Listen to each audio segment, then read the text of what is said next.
Good morning. Welcome to Storytime. It feels like a long time since I've been with you, so I'm really happy to be back.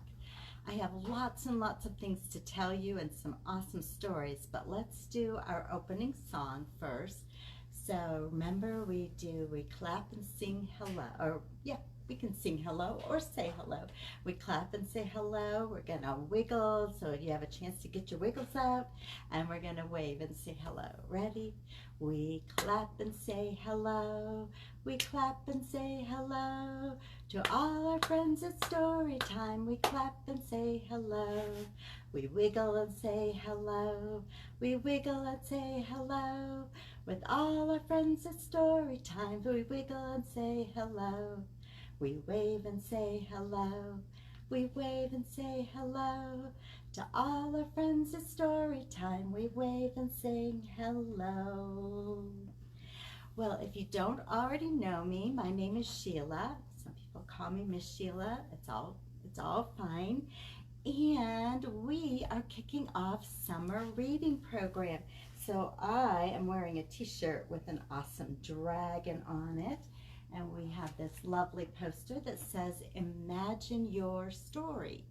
So if you have not already signed up for summer reading program, go to the Summit County Library website and get yourself registered, and then go to whatever is your closest library, Breckenridge, Silverthorne, Frisco, and get your free prize book. So you can sign up for a reading challenge, or you can sign up for a quest challenge. So have your moms and dads help you read that on the website. I would like to introduce you to my friend Drake. Ooh, Drake, you are one handsome dragon. I am, it's true. So we, for Imagine Your Story, are reading all kinds of cool stories. Like what? Well, today we're reading about dragons. Yes, dragons rock. But we'll also read about princes and princesses and fables and fairy tales. Oh, it all sounds good. Well, let's get to our first book about dragons. Yeah, let's get to that. So our first book is called Dragon is Coming. And I guess I probably better get my glasses on so I can see what I'm reading. Dragon is Coming by Valeri Gorbachev. And this book is, Valeri is a man, and he did both the words and the pictures, and it's published by Harcourt Children's Books. Dragon is coming. Wow, one summer day, Dog was watching the clouds. Some looked like fluffy white ducks in a blue lake. Some looked like ice cream cones. Suddenly, a dark cloud rolled in. Wow, that big gray cloud looks like a dragon that will swallow the sun. Dog's voice woke up Mouse, who was taking a nap nearby. Ah! Dragon is coming! Mouse ran past the Goose Brothers. Help! Help! Did you see the flame? Run, geese, run! The Goose Brothers flapped their wings and followed Mouse. Honk, honk. Soon they passed the Sheep twins. Look out, sheep! Dragon is coming. He'll swallow the sun. And we're next. Did you hear his stomach rumble? The Sheep twins stamped their hooves, following Mouse and the Goose Brothers. Soon they met Mrs. Cow, and Mrs. Pig. Bah, honk, honk. Holy cow, Mrs. Cow. Follow us, Mrs. Pig. Dragon is coming. Did you feel that drop? He's licking his lips. Look, they're very smart sheep. They're using a big leaf for an umbrella, and so is the mouse. Mrs. Cow and Mrs. Pig join the stampede, following Mouse, the Goose Brothers, and the Sheep Twins right into the barn. Move! Snort! Bah! Honk, honk! This way! Mouse closed the door. She locked the windows. Then all the animals sat quietly in darkness. He's coming closer and closer. Do you hear all that noise? The dragon is right outside. The animals huddled together and approached the door. Squeak! Hey, why are you all here in the dark? The thundercloud is gone and the storm is over. Thundercloud? That's nothing to be afraid of. Mouse, a thundercloud is big and scary, but it's not a dragon. Oops, I guess dragon isn't coming after all. Hooray! Was the dragon really here? I don't know. You decide.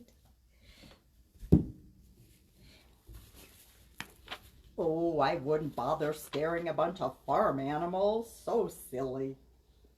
So we are going to stand up and we are going to do a poem about dragons. If you have a scarf or a bandana or something like that nearby, you can wave them, but you can also just use your arms and your hands. So let's make sure I remember this. We are dragons. We have wings. We fly and do dragon things. We can breathe fire and swish our long tails. We travel for miles without leaving trails. Roaring, soaring dragons fly, and now it's time to say goodbye. Just goodbye to the dragon song, but actually we're going to try it one more time so that you can follow along. Are you ready? We are dragons. We have wings. We can fly and do dragon things. We breathe fire and swish our long tails. We travel for miles without leaving trails. Roaring, soaring dragons fly. Now it's time to say goodbye, at least to that dragon. But I think we'll get to meet a new dragon. Our next book is Clinton Gregory's Secret. And he's trying to hide that dragon. Dragons are a little bit big to hide. Again, Bruce Whatley, one person, told the story and wrote the pictures. And this book was published by Abrams Books for young readers. Let's find out who and what is Clinton Gregory's secret.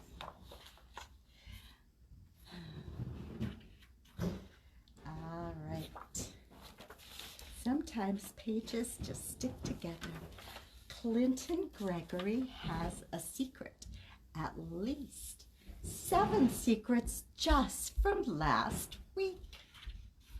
Well, he's got a tiger, and he's got a dragon and a frog. I wonder if they'll be in the story or not.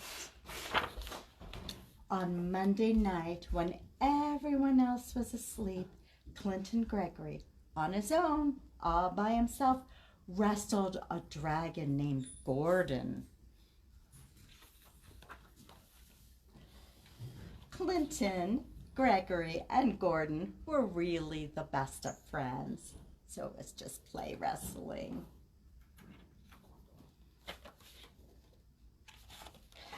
On Tuesday night, Clint and Gregory played catch with a magic seahorse. On Wednesday night, Clint and Gregory was invited to a giant dinner of boulder peas and mountain mash. Whoa, look how big those peas are.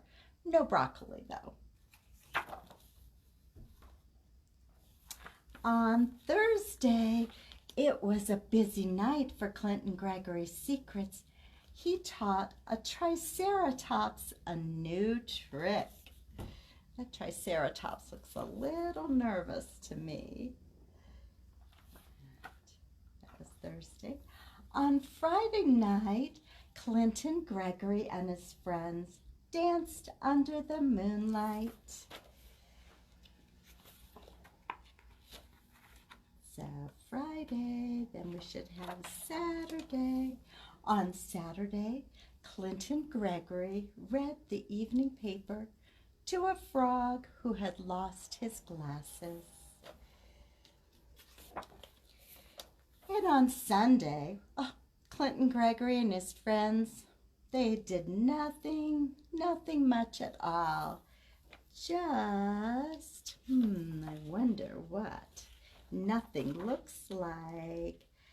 Just, they made paper hats for a ship full of pirates. And they rocketed to the moon and back. They flew around the world on plates of spaghetti, wondering what they would do next week. I wonder what they will do. Do you know what they decided? I do. But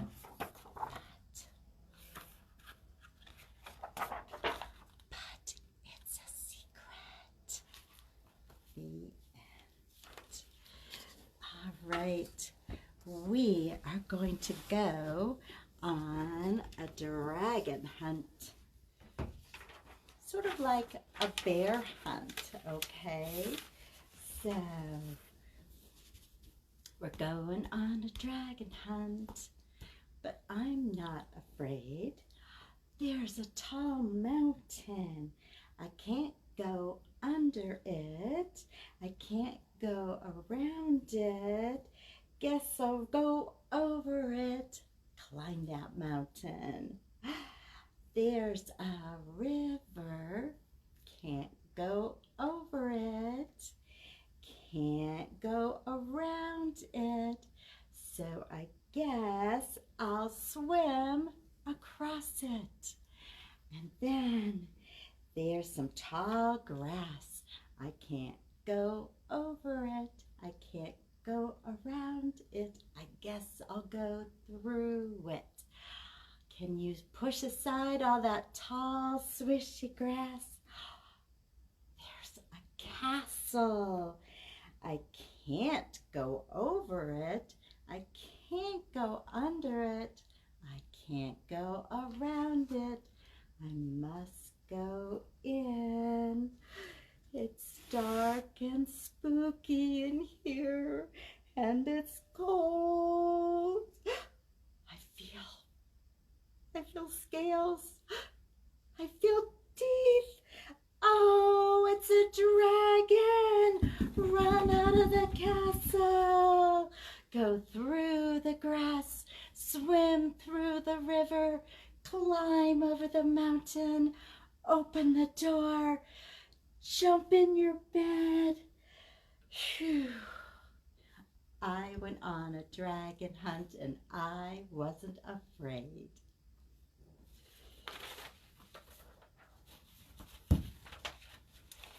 So let's meet one more dragon. This book is by Hilary, McKay, and Amanda Harvey, called There's a Dragon Downstairs. Is there a dragon downstairs at your house? So Hilary McKay did the did the story. Amanda Harvey was our illustrator, and this is published by McElderry Books. There was a dragon downstairs at Sophie's house. Every night Sophie heard him. Every night he came rattling through the cat flap, slinking to the living room, growing and growing in the dark. Ooh, that sounds a little spooky.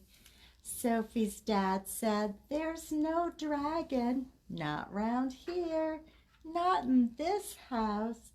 Sophie's mom said, "We'll go and look."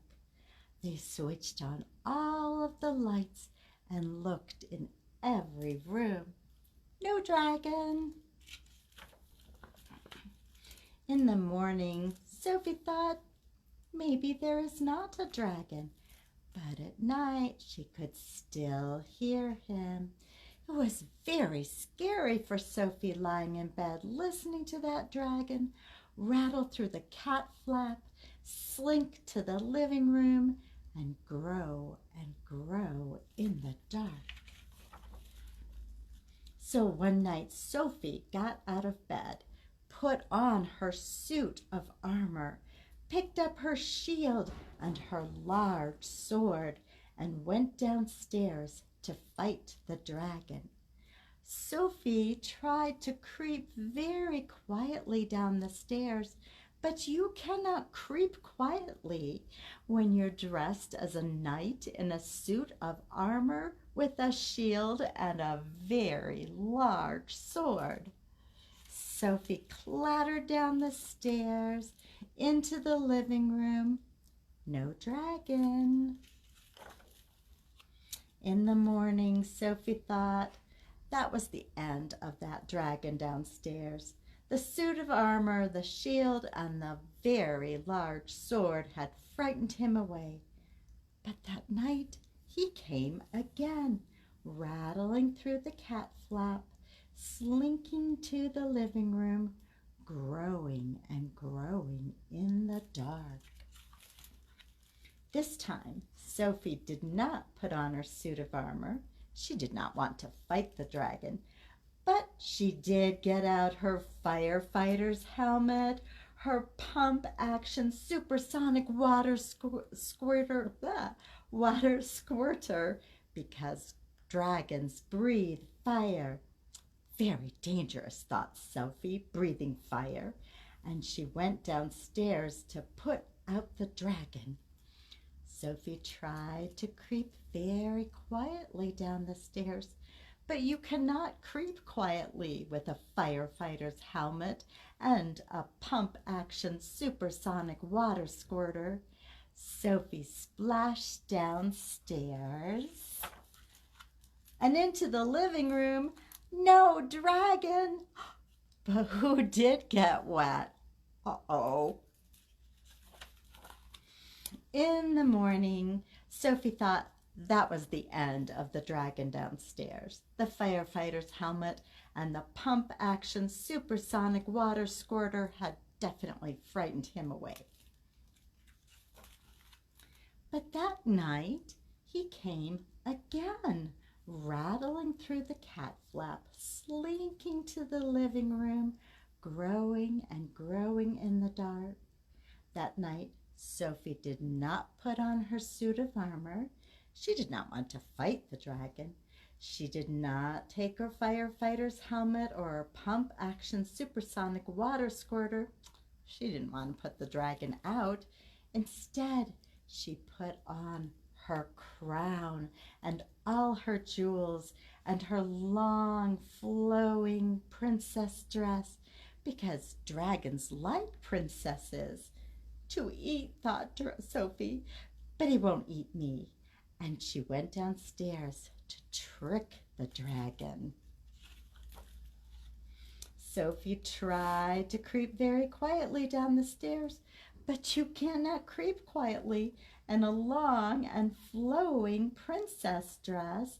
Sophie fell down the stairs and into the living room. No dragon. So what do you think? Do you think there really is a dragon? Do you think it's all Sophie's imagination? I'm not sure. In the morning, Sophie thought, that poor dragon. He thinks I'm a pretend princess who's come to trick him. And he thinks I'm a firefighter who has come to put out his fire. And he thinks I'm a knight in armor who has come to fight him. He doesn't know I'm Sophie. Sophie thought the dragon would never come back. But that night he came again, rattling through the cat flap, slinking to the living room, growing and growing in the dark. This time, Sophie did not put on anything. She crept downstairs very quietly, barefoot, in the dark, soundlessly to the living room, gently, gently through the door. The dragon! Is that what you expected? Sophie looked at the dragon at last, and the dragon looked at Sophie. They ran to each other like the best of friends, and they were both still there in the morning. So, Sophie's dragon turned out to be a very friendly dragon. And if you like stories about dragons, we have lots of other fun dragon books like How to Dress a Dragon. I bet you didn't know that dragons could wear underwear, especially if it's awesome polka dot underwear. And dragons love tacos, just not too spicy, okay? And again, oh my goodness, this story about Cedric the dragon, he just wants more and more and more bedtime books. Does that sound like you? All right, and if you would like to try to make a dragon at home, I made a dragon, and it's pretty simple. I don't know if you can see, but that's just a cardboard tube from toilet paper. And I put paper all around it, and eyes, and nostrils, and then I used tissue paper because dragons breathe fire, but not all the time. All right, we're gonna do our closing song, and then don't forget to come back, and on Saturday there will be a story time online with Marissa. And next Wednesday, Marissa will be doing something about imagination. So that's going to definitely be fun and awesome. All right, we're going to say goodbye in a high, squeaky voice, in a low, growling voice in Spanish. In case you forgot, that's adios. And we're going to say goodbye in Italian. That's ciao. Got your clapping hands ready? Bread and butter, marmalade and jam. Say hello as high and squeaky as you can. Oops, we're not saying hello, we're saying goodbye. Bye! Sound like munchkins. Bread and butter, marmalade and jam. Say goodbye in a low, deep voice. Goodbye. Bread and butter, marmalade and jam. Say goodbye in Spanish if you can. Adios. Bread and butter, marmalade and jam. Say goodbye in Italian if you can. Ciao. Goodbye. Thanks for coming.